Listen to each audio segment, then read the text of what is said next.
Hello friends, আসসালামু আলাইকুম। এই বায়ু ইঞ্জিনে আমি আরও কিছু কাজ করে নিয়েছি। এখানে দেখতে পাচ্ছেন ইঞ্জিনের বেসটি আমি আরও একটু স্ট্রং করে নিয়েছি এবং বাল্বে আরও একটি প্লাস্টিক লাগিয়ে নিয়েছি যাতে বাল্ব এবং সিলিন্ডারের মধ্যে ফাঁক সৃষ্টি না হয় এবং বায়ু যাতে লিক না হয়। সো আজকের ভিডিওতে আমি আপনাদের সাথে শেয়ার করব কিভাবে এই ইঞ্জিনের জন্য হেয়ার সিলিন্ডার তৈরি করলাম এবং এই ইঞ্জিনটিকে কমপ্লিট করলাম। তো এখানে দেখতে পাচ্ছেন 2 লিটারের একটি বোতল রয়েছে, এখানে একটি হোল এবং ক্যাপে একটি হোল করে নিয়েছি। এগুলো আপনারা পেয়ে যাবেন বাইসাইকেল রিপেয়ারিং শপে। এগুলো খুব সহজেই আপনারা সংগ্রহ করতে পারবেন। চাইলে স্ক্রিনশট নিয়ে আপনারা দেখে এগুলো সংগ্রহ করতে পারেন। সো কোথায় কোনটি ব্যবহার করছি ভিডিওটি সম্পূর্ণ দেখলে আশা করি আপনারা বুঝতে পারবেন এবং শিখতে পারবেন।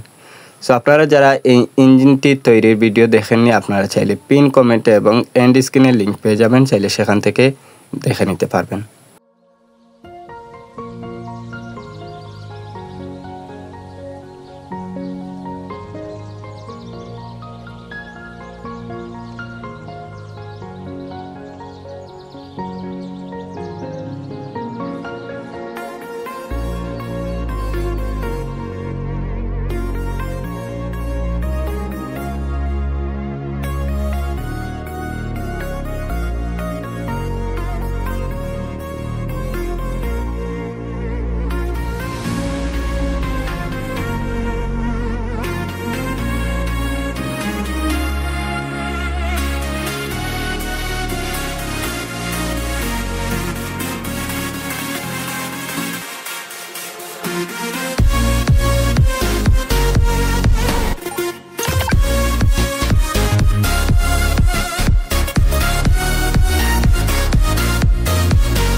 এখানে আমি খুবই সফট এক টুকরো পাইপ ব্যবহার করছি, কারণ এই পাইপটি সফট থাকার কারণে খুব সহজে এটাকে বাঁকানো যায়। এর ফলে বাল্বে কোনো ধরনের প্রেশার পড়বে না এবং বাল্বটিতে হেয়ার লিক হওয়ার সম্ভাবনা থাকবে না। সো এই পাইপটি আপনারা পেয়ে যাবেন বাইক রিপেয়ারিং শপে। এই পাইপটি হচ্ছে ফুয়েল ট্যাঙ্কের ফুয়েল ফিল্টারের পাইপ।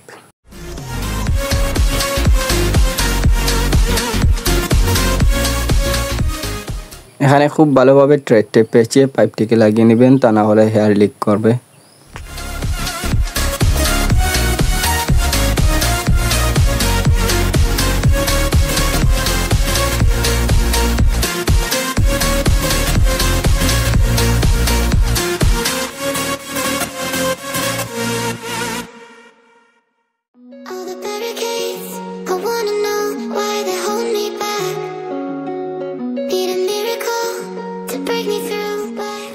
এবার ইঞ্জিনটিতে মুখ দিয়ে বাতাস দিয়ে একবার চালিয়ে দেখবো ইঞ্জিনটি ঠিকমতো চলছে কিনা।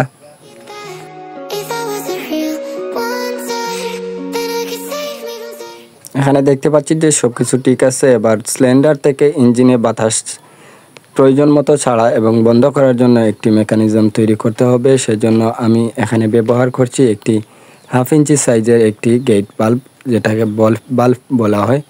এটি এখানে আমি এভাবে ইনস্টল করে নিচ্ছি।